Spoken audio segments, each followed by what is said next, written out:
Let's just start in a very simple way. If we're going to take home $1 million, what does that look like? We have to make sure we understand how to schedule in a way that we don't get burnout. Let's recognize that there's other ways that may not cost money. Once you've seen it, you can't unsee it.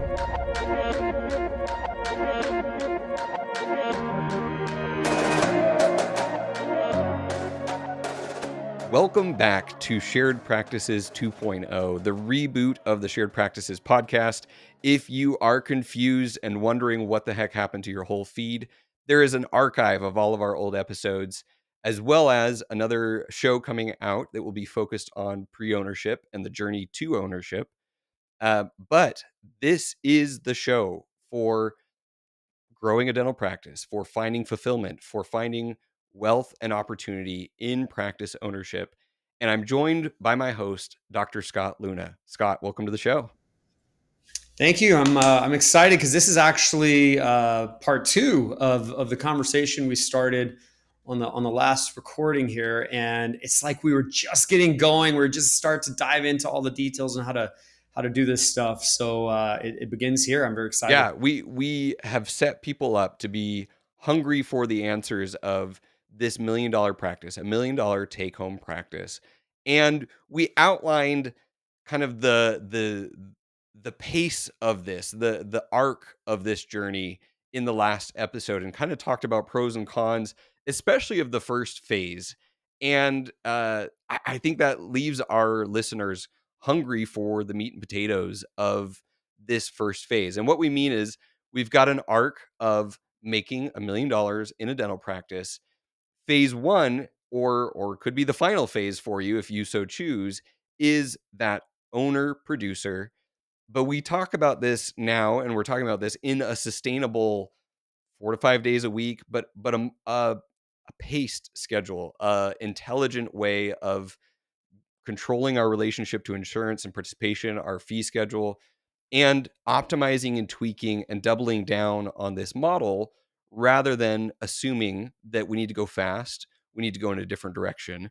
And I want to hear the evolution of this and really the beginnings of the how to. We'll probably need to spend future episodes, future months and topics talking about like the really nitty-gritty specifics, and we're all about that on this show, is not being afraid to dive into the real content rather than tease on air and then come take our course. It's like, no, we're going to have the conversation in in the podcast format, and really it's the synthesis and the execution that you're going to get working with us at our courses and being with us in person. So I want to hear a little bit of this journey. You mentioned it in the last one of realizing the possibility of that $1 million take home pay and how you saw this happen, where you saw this successful versus where it fell apart and people got stuck and couldn't get here. Because I think as often as possible, I like to see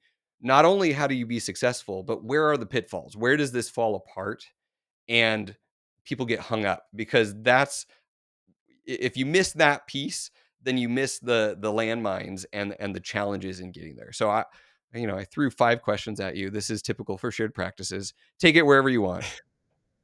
Yeah, so let's just start in a very simple way. If we're going to take home $1 million, well, where does take home pay come from? When we say take home pay, we're talking about a model where the owner is also the dentist. So we're talking like traditional dentite speak, take home pay. We're not talking about cash flow or EBITDA or any of that right now. So take home pay, $1 million. Where does $1 million come from? Well, it's what you collect minus your expenses, obviously. So if we can choose a model that has high collections, great. If we could choose a model that has low expenses, great. So what does that kind of middle look like? Where our collections are healthy, but not unreasonably high. Our expenses are low, but not unreasonably low. What does that look like? Now, I'm going to describe a model, but the fine print here is you can do $1 million take home pay on a tiny practice, on a huge practice, on a fee for service, on PPO, or on specialty or not. So obviously we can get to the collections and the expenses that we need to get to in multiple ways. But the common way, the kind of the easier one to digest, is a model where we've got maybe 5 ops. And that 5 op practice is likely running 2 columns for a dentist, 3 columns for hygiene. Those 3 hygiene columns are likely 2 hygienists with 1 assistant. So one of those hygienists might be unassisted, one might be assisted. And there's reasons to or not to do assisted hygiene. So of course we could go down that rabbit hole too, but this is what this might Mm. look like. 3 columns of hygiene patients, 2 columns of doctor patients, 5 op practice, 1 dentist. We might have 2 front office people, maybe a little bit of outsourcing. And that is at full capacity. And at full capacity, this 5 op practice with 7 employees at full capacity would have $2 million in collections. All right, $2 million in collections with 50% overhead gets us the take-home pay of $1 million. All right, so how do we get to 2 million in collections if we have 3 columns of hygiene and 2 columns for the doctor? Well, again, doing the math, let's just assume for teaching purposes here, we're going to work 5 days a week. They're not going to be 8 or 9 or 10-hour days. They're going to be something like 6-hour days, just easy-ish days, 5 days a week for the math. So if we need 2 million in collections, then we're going to be open, 48 weeks in a year, and we're going to be open 5 days in a week. And that brings us like 8,300 a day. Okay. Well, what would hygiene produce? Usually a third. Okay. Well, let's actually get really specific. Okay. What would a hygienist produce unassisted in a day if they're mediocre at production, like normal, average, nothing unusual? I'd say probably doing like 900 in a day, 1 column, if they're just decent and we've got a relatively full schedule. Is that a number you agree with? My ballpark was 800 to 900. All right, so let's just say 850. All right, so we have 8,300 that we need, and we've got 1 hygienist that's going to do 850. All right, well, what about that assisted hygienist? That assisted hygienist is probably going to do something like 1,500 or so. 2 columns. 1,600. Yeah. So let's just say 1,500. So that leaves, in this particular teaching example, the doctor's got to do 6,000. In this example, obviously, the better you are at hygiene, the less the doctor has to do. And by the way, the hygiene numbers we quoted are mediocre at best. Right? Mediocre at best. Not an optimized hygiene department by any means. You know, it's like no fluoride, usually all of that can really get this up. And fee schedules, insurance participation, all of those things influence this number. And we're not being unreasonable here. No, I'd say we're being incredibly incredible. If that was my hygiene department, I'd be hiring a consultant to help me correct it. Those are the numbers we're using, the uncorrected. Right. Okay. So that in this example, which is a worse example than our last episode, we assumed a little more health. But in this example, we're at 6,000 a day for the doctor. All right. So if I've got a doctor in 2 columns, how does that doctor do 6,000? I think there's a lot of dentists listening to this that have done 6,000. And what I commonly see is your $6,000 days are really easy to do if you know some specialty procedures, nothing crazy, but you know how to do an Invisalign case, maybe you know how to do some molar endo, or you know how to place an implant, or you do sleep apnea therapy, you've learned sleep apnea therapy. The more of those bigger ticket items you know how to do, the easier and quicker it is to get to 6,000 in a day. That's like 1 Invisalign case and some exams, right? So the thoughtful way to do 6,000 a day is to know some of those procedures, to market for them well, and also convert them well out of the recall base. The more of those skills we develop, the lazier a $6,000 day feels. If we don't have any of that, then we've got the bread and butter way to get to 6,000. And that might be, 4 crowns in a day and some fillings and follow-ups. Okay, 4 units, crown and bridge, fillings and follow-ups, occasional root canal here. It's just bread and butter dentistry. Yep. How can we do 4 crowns and some bread and butter dentistry, or 3 crowns and some bread and butter dentistry in a day we got to do it thoughtfully. Yeah, we have to make sure we understand how to schedule in a way that we don't get burnout. We got plenty of time to do it. We got two assistants helping us in our two columns, and we got to cover hygiene. And so that's where like operational expertise will make a bread and butter $6,000 day also feel Yeah. lazy, but not as lazy as landing one Invisalign case, obviously. So I guess what I'm saying here, before I close my mouth for a bit, what I'm saying here is this particular model says we've got a modest size practice with a modest size team and modest hygiene production. What's left over is 6,000 for the doctor. And we can get to 6,000 a couple different ways that are smart. That is a lot different vision than building a big practice with a huge team, having to manage a lot of people and trying to get to 6,000 on low fees with bleeding from the knuckles, just trying to squeeze more people in and go Right. faster. And if we aren't thoughtful and deliberate about what we're doing, we end up sometimes reverting to this bleeding from the knuckles Mhm. model. And then it says, and then we say weird things like, I don't think I want to hold a handpiece anymore. I want to just focus on the business side. And we're saying it because our knuckles are Right. bleeding. We're not saying it because we've actually been passionate about the business side all along. Does that make sense? Absolutely. And I want to talk about this a little bit, how this compares to the assumption that we had in our super solo avatar in shared practices. So in my mind, this is really what we should have had as our super solo avatar. The assumption with the super solo was that someone who is motivated to go learn all these procedures also needs to have a little bit higher of a case acceptance and needs to be able to do these procedures efficiently and effectively. And there is a stereotype, and we've seen that those types of people who are maybe more aggressive in their CE schedule, who have a higher case acceptance, also have a higher motor on them and want to be pushing and grinding and doing more and can really push that top line number of collections. And we saw this as the we described this as like the quickest way to make a lot of money in dentistry.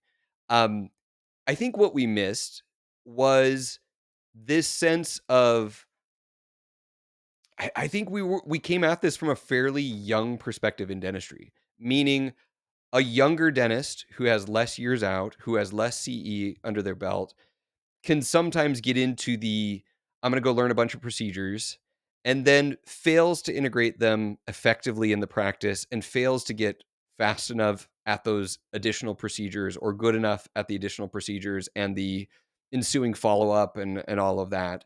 And so and they need to be able to, like you said, convert well from the hygiene schedule, from marketing for these specific specialty procedures, and from our perspective, this was harder to find and to coach because I can't turn someone's I can't turn someone's clinical skills knob directly. I can't if there's not this clinical confidence or clinical desire to add more, that's something as well that like I can't control. And so there was aspects of this where it was like you need to kind of be this kind of dentist if you are going to lean into this. But the part that we missed was this sustainability of it. The you don't have to just because you can do 10,000 days, $10,000 days on a consistent basis if you're good at these extra procedures and you push and you are able to grind doesn't mean you should. And there is a different version of this that I think comes with maturity in these procedures and maturity in people's clinical practice, where all of a sudden it's like, yeah, I've been doing Invisalign, I've been doing implants, I've been doing sleep apnea or limited ortho, and I like it and it's easy and it plugs into the schedule and I've got the stuff. Um, so I I'm trying to diagnose in retrospect where we missed the nuances of this avatar, and those are the things that come to mind. So when you hear that, the kind of the case acceptance, the clinical expertise, the desire to add procedures, where have you seen that, like, okay, this is actually more achievable than maybe we assumed it was for the typical dentist? What you're focused on, I believe, is you have confused the shortcuts with the Mm, model. So doing bigger procedures is a shortcut to get yeah, there. Having high case acceptance is a shortcut, but we don't have to do any of that. We don't have to do big cases. We don't have to be masters of case acceptance. We don't have to be diagnosing huge things. We don't have to be super. So we need to start with how can we get to that take home pay level being regular. And you see, the lower our expense base is, the more regular we mm, can be and still achieve $1 million take home pay. So regular means a modest sized practice with a modest team. And then, of course, we would like a full hygiene volume, and there are uh, just established recipes for right, that. From where it starts with marketing to how you convert on the phone to how you retain them, and how you follow up and close up the gaps. There are recipes for all of those pieces, and each gap we close changes the course of what's possible in the practice. But let's have a regular hygiene department of 2 hygienists, be regularly busy, and then how do we achieve $5,000 or $6,000 of production a day being regular? It is making sure that when we schedule, we're scheduling to that number. And if we're having a hard time with that, if we're not achieving that number, that means we got to put our hand on one of these knobs and turn it up. So that means maybe we need to put our hand on the fee knob and turn it yeah, up, drop plans. Or maybe we put our hand on the diagnosis knob and turn that up. We go learn how to correct anterior crossbites on kids or whatever it might be. A new procedure helps us diagnose more. Or maybe the diagnosis knob is about hygiene diagnosis on preventative perio. Or maybe the diagnosis knob is about having a framework to talk about more cosmetic dentistry to every single patient. But that's a diagnosis knob. Or maybe we don't have to mess with diagnosis knob. Maybe we really do need to put our hand on the case acceptance knob and gently turn that up with a better presentation in the op or better presentation financially.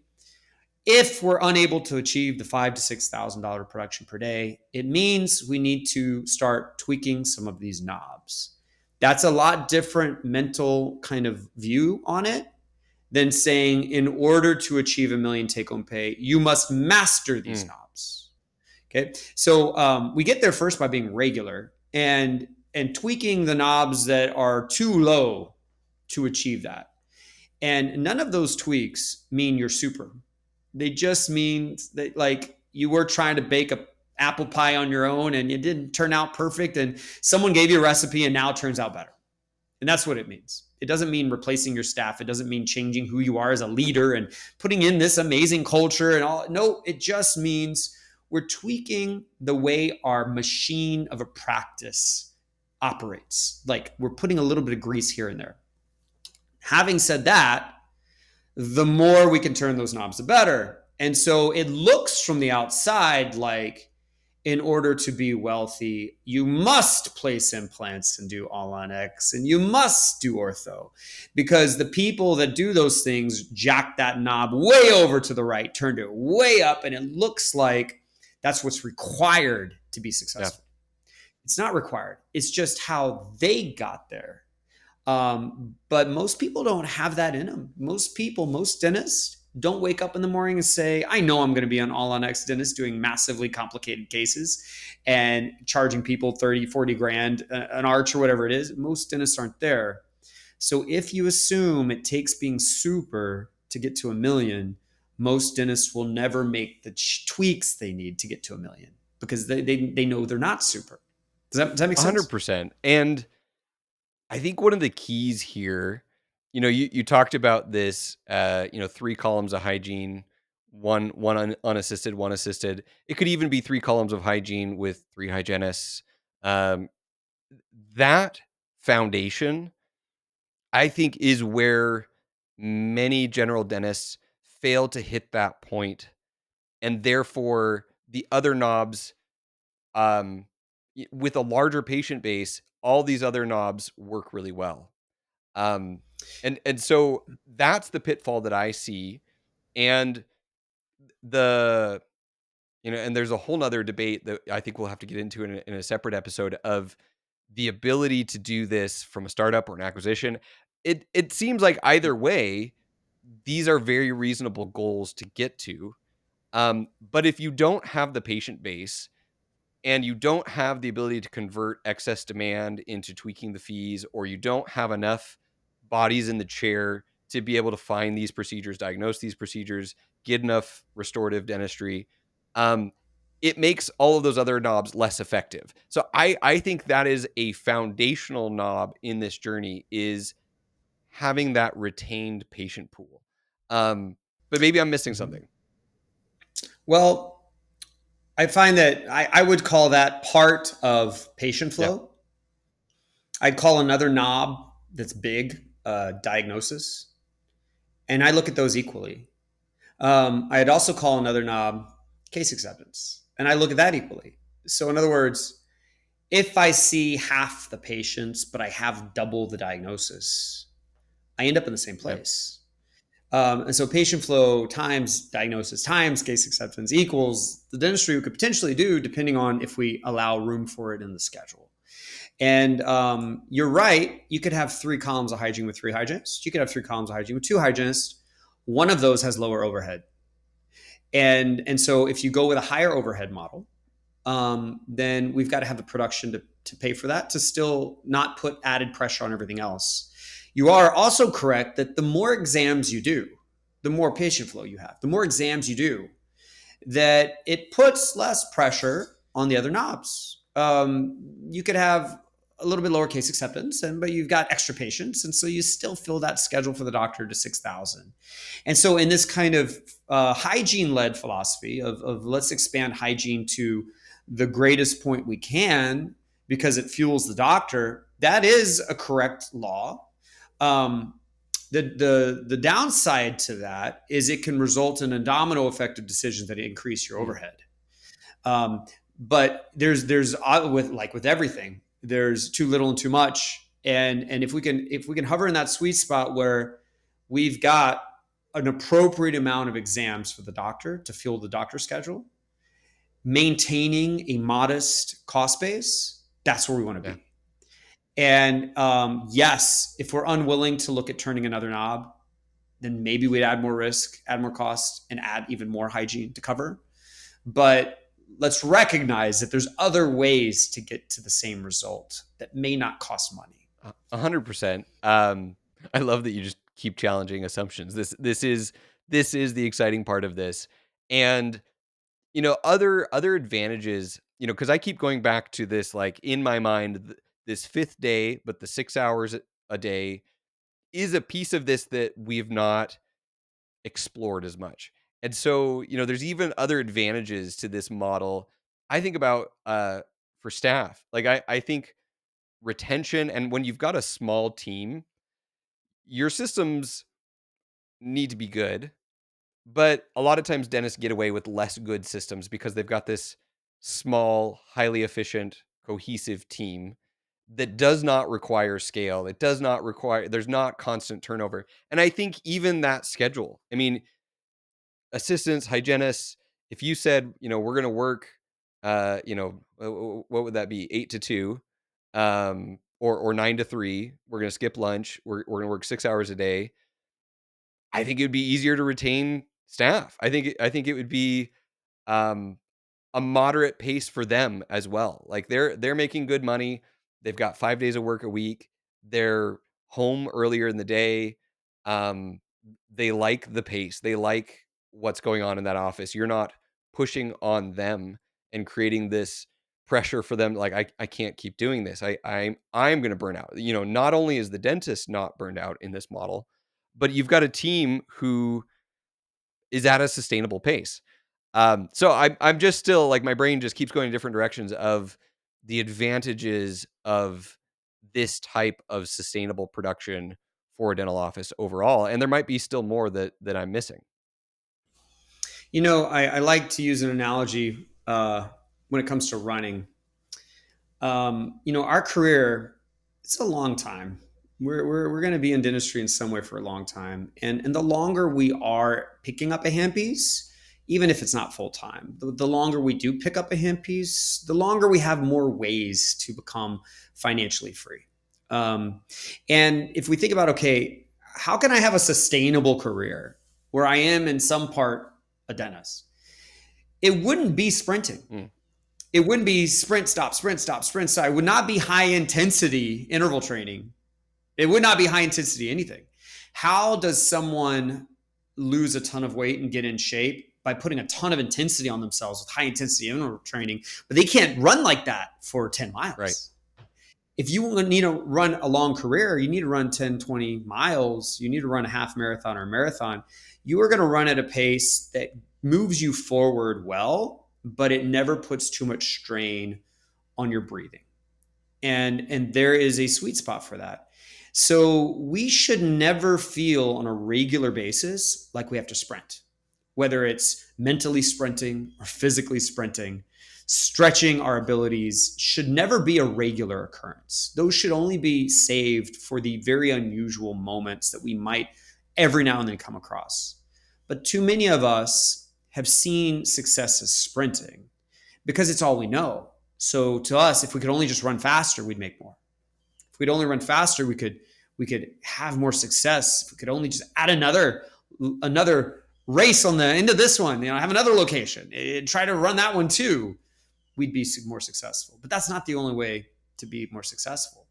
I think that what we need to stop doing is stop thinking success comes from doing more of what you do. Success many times comes from doing something that is not what you're doing. Also, stop thinking that success comes from being super. It doesn't. It just comes from being thoughtful and smart.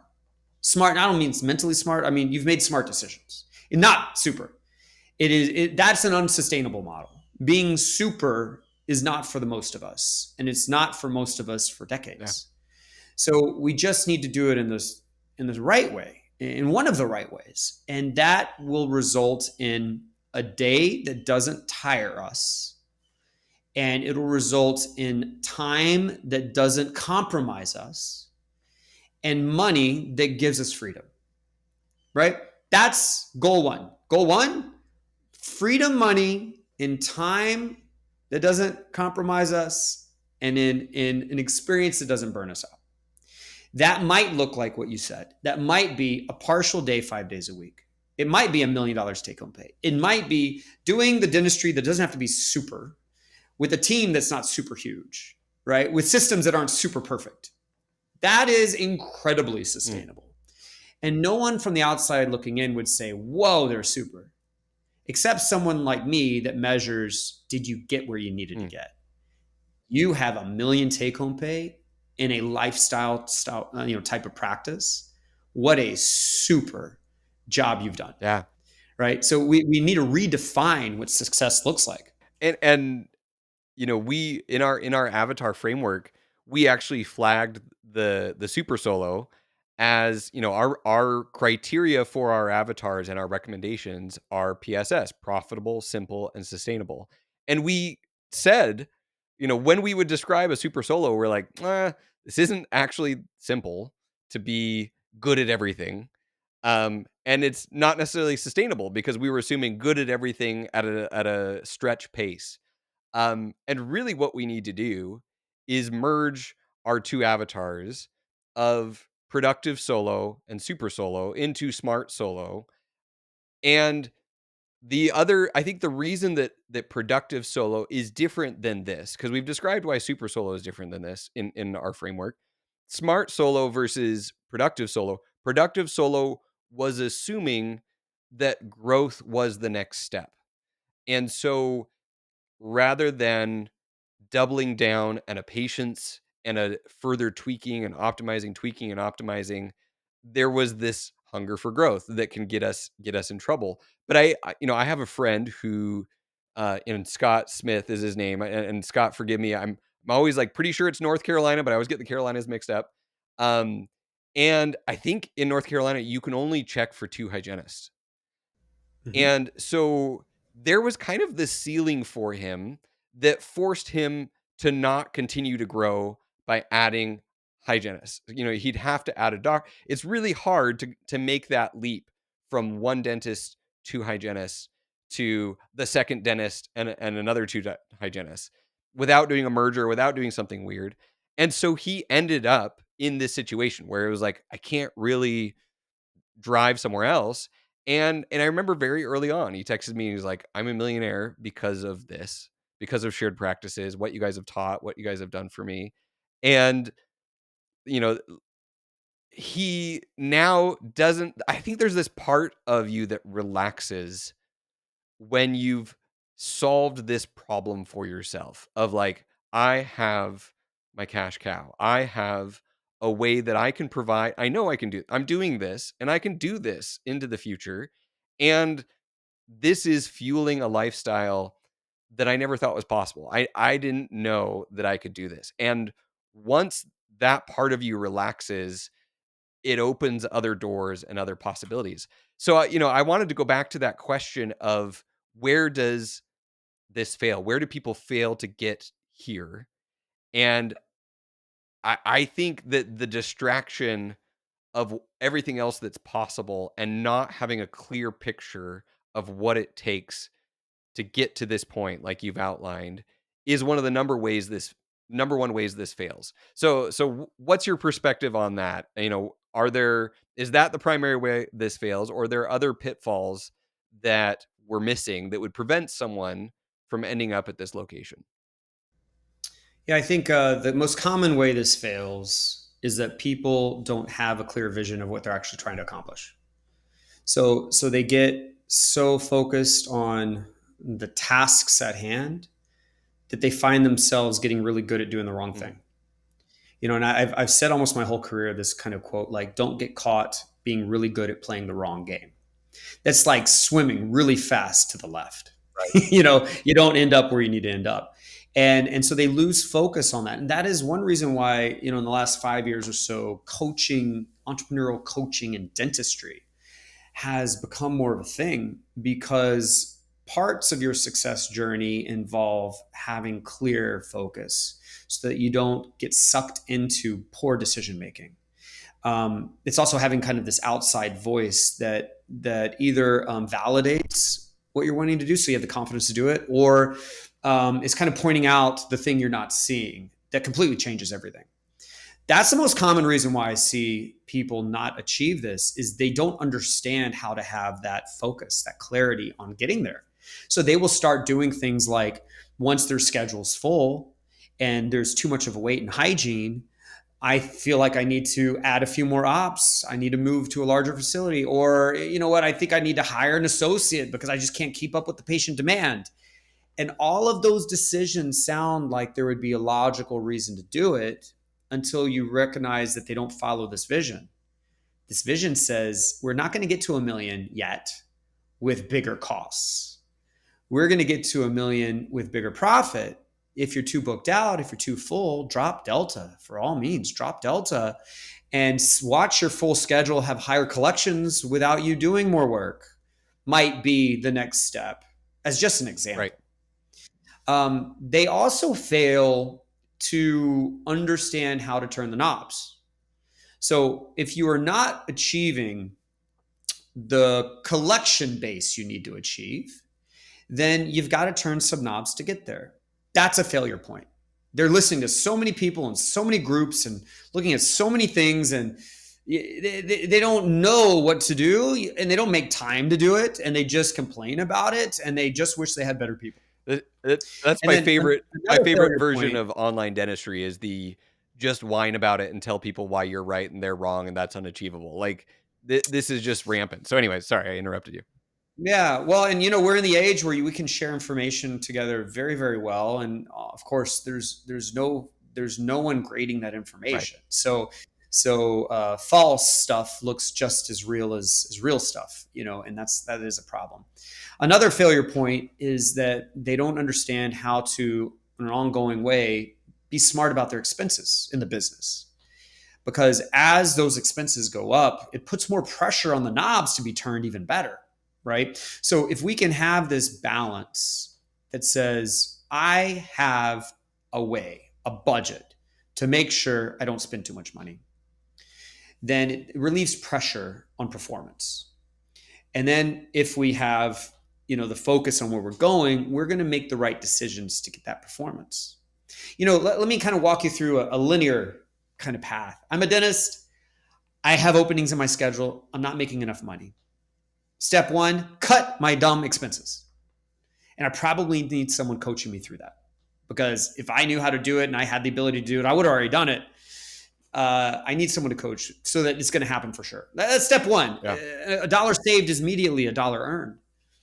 Then step two is, okay, how can I turn some simple knobs so that I am producing and collecting more within the same schedule? I'm not expanding my costs. I'm not expanding my schedule. Just within the same schedule, how could I do better?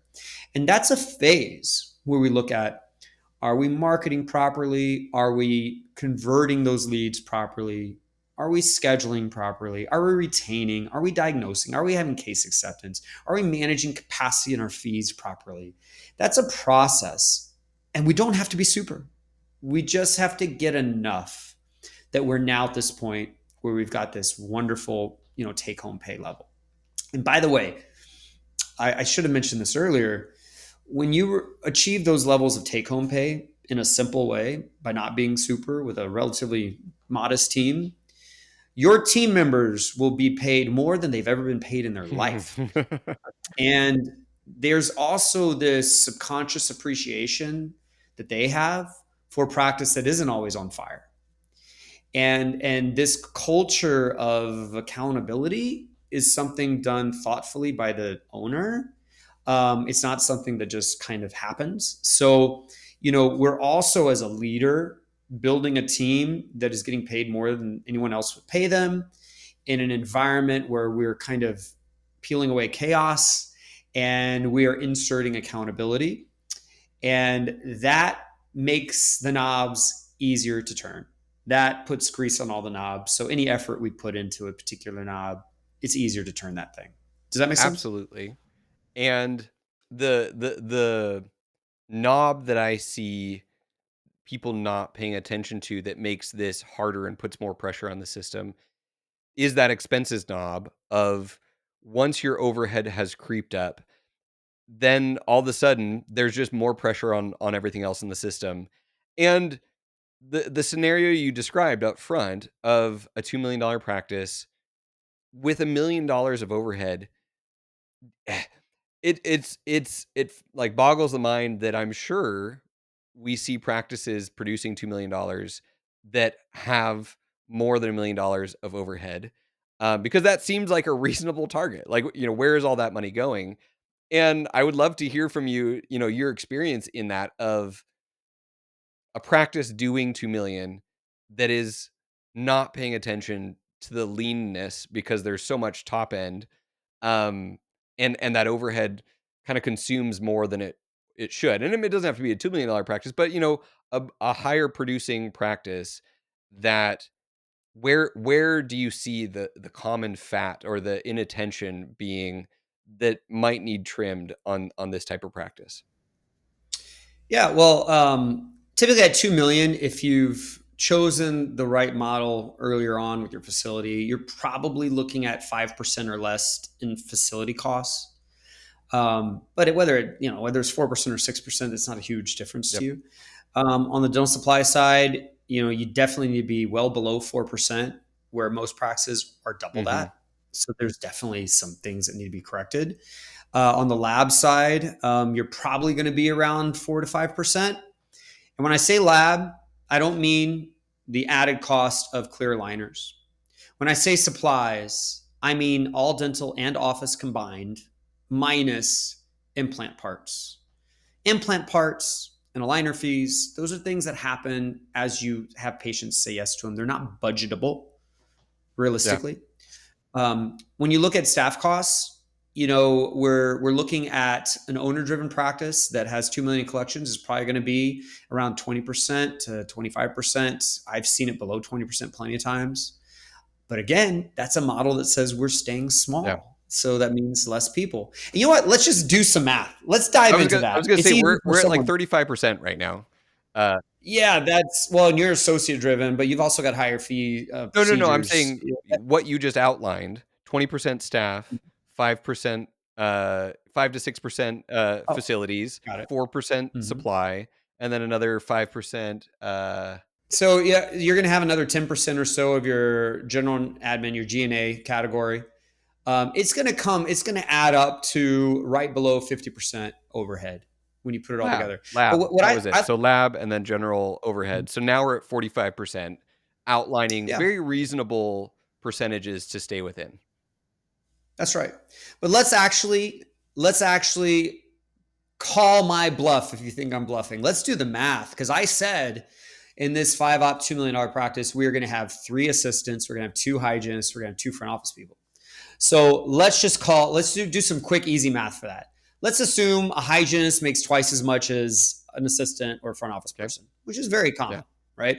So we've got three assistants, those are three people, two front office, that's two people. So now we're up to five people. And then we got two hygienists, that represents four people, right? Salary wise. So we're up to like nine people worth of salaries. Granted, hygienists are double, right? So nine people. So what is an average wage of a person in your area? Let's say a dental assistant or a front office person. It's going to vary across the country, but just for this kind of math, for easy, let's just say it's something like, would $22 an hour be Sure. reasonable? Yep. Okay. So let's just round it up to 25 then. Let's be a little Okay. unreasonable. Okay. So I got $25 an hour. I'm doing 30 hours of clinical care plus a few more hours than that. Let's just call it 33 an hour Y- weeks. And I've got nine people worth. And then let's just assume like we're going to pay for all 52 weeks of the year. That's a big Yeah. assumption. That puts my staff costs at 386,000. Let's add some taxes and benefits to that. Now I'm at 430. 430, 21.5. 21.5%. And that's paying them 52 weeks a year. That's paying them 25 an hour, which means my hygienist at 50 an Right. hour. That's paying benefits and taxes. And I'm still nowhere close to 25% overhead. And that's 21 and a half. Do you see? I could overpay them. I could give them extra benefits. I could have a bonus plan. I could do more and still not surpass that 25% mark. You see, this is not a model about finding employees at reasonably low wages. This is a model about achieving good numbers without hiring more Mm. employees. This is a model about having a cost ratio that is healthy to begin with. And the more my fees go up, the more I make with the same people. Yep. The more advanced dentistry I do, the more I make with the same Yeah. people, right? The better I collect, the more I make with the same people. The more I diagnose, the more I make with the same people. So much of diagnosing more doesn't mean more appointments. Doing sealants doesn't add another appointment.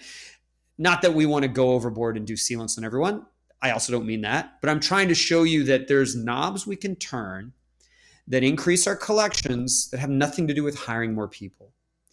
And if we can have a facility and kind of a schedule size that keeps our team at a modest size and just grease those nice little knobs, we end up magically having a lazy feeling day and taking home $1 million with a team that's overpaid. Yeah.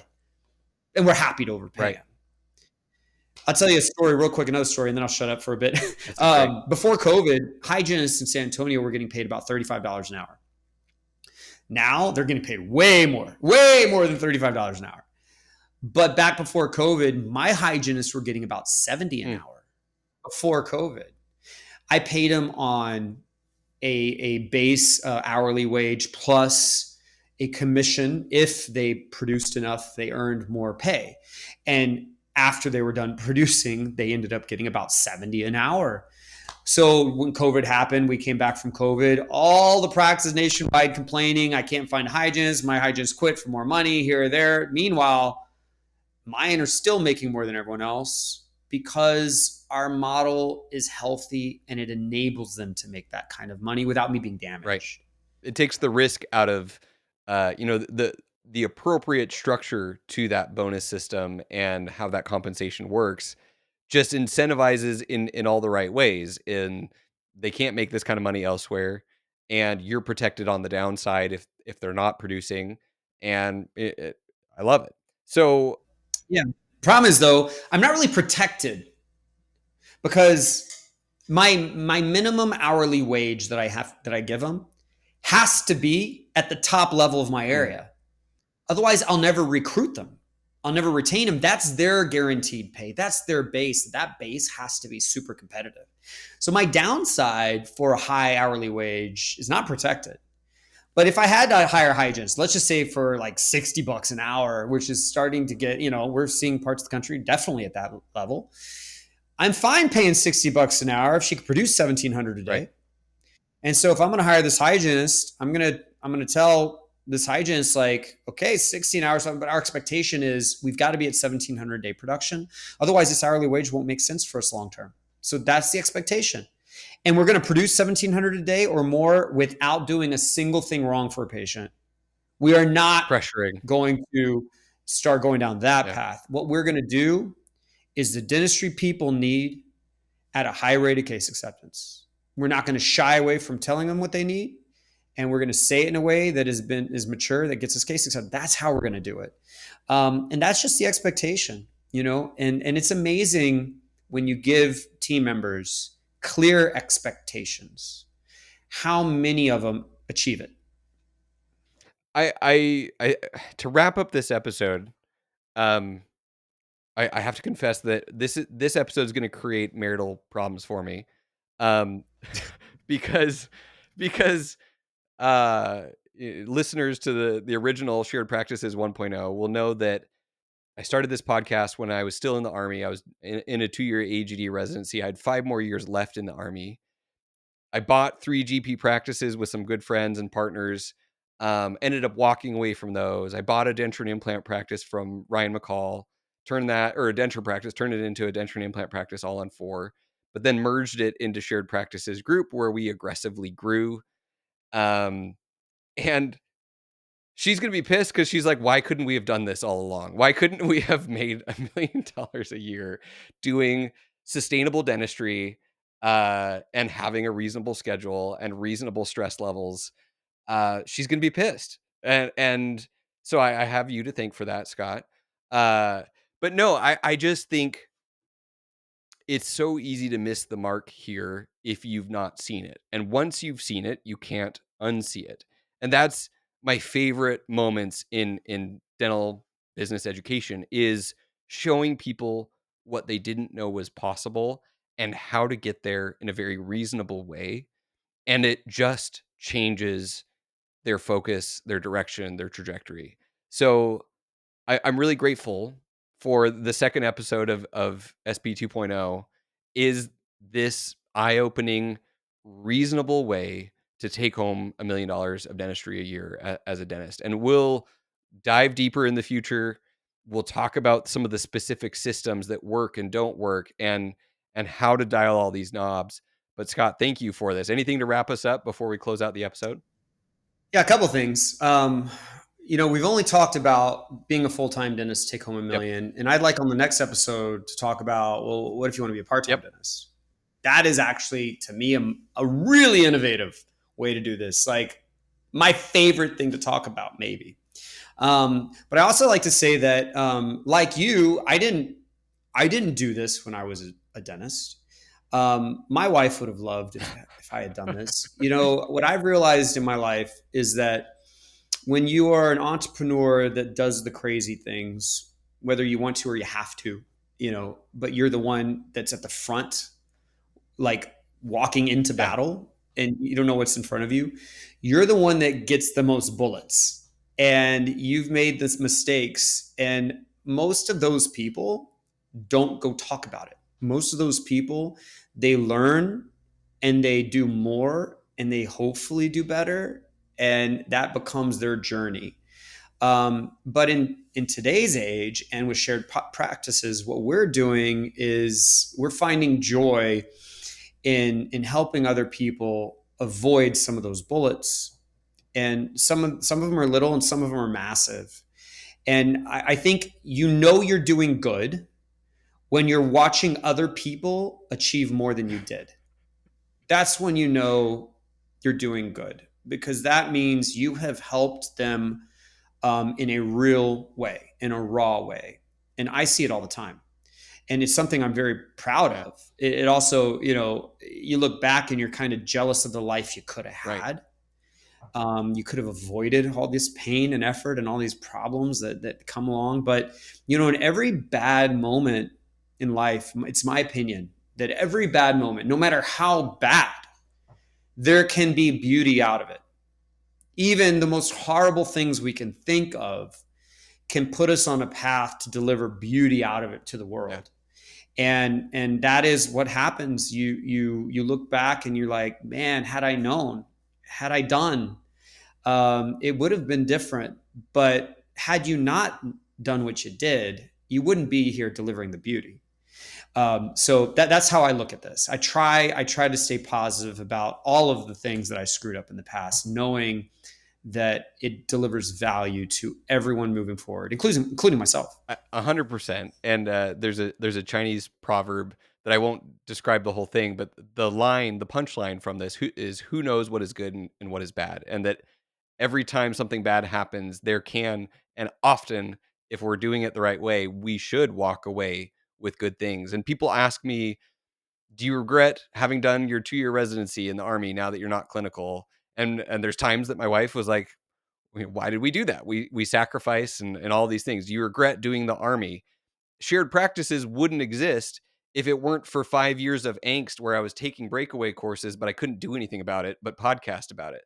Um, Mhm. so I absolutely love the people that come up and have said, This has changed my life. You've changed the direction of my trajectory. You've given me hope of practice ownership and success, and I've executed on it, and here it is." And I love it. I love when they have that success and that fulfillment, and oftentimes that income way before I've even scratched that income, which is hilarious to me. So, Scott, Mhm. By the way, just to clarify, I am not affiliated with Breakaway. and I don't I'm know. sorry, and Yeah, yeah, we just should for the listeners, so we should we should clarify that up front. And if you want us to refer to it differently, like your previous courses, we can do that on Mhm. episodes moving forward. It's just hard Yeah. to like separate. Yeah, of course, of course. I mean, I've been known with that name and my name have kind of been the same to a lot of people, but I just don't want to create Yep. confusion. What I do is under Scott Luna Education, and what they're doing over there, I have no idea. I'm not involved with it. I don't know what they believe in. I don't see them doing any events or anything like that. And I just want to make sure no one thinks I am that, because I'm Thank not. you. And thank you for the clarification. And scottluna.com, I believe, is where people can go to learn more about you and what you do. And if they're like me and assumed they've heard your name out loud, but they haven't seen it spelled, it's Leune. So yeah, just Yeah. right up front, gotta clarify all of the fine print on Yeah. the podcast. Uh, Perfect. well, I'm very excited for this next episode. So we're gonna wrap this up, and next time, tune in. We'll talk about this part-time dentist avatar taking home $1 million. Is if that's of interest to you, stay tuned. We'll talk to you soon on Shared Practices 2.0.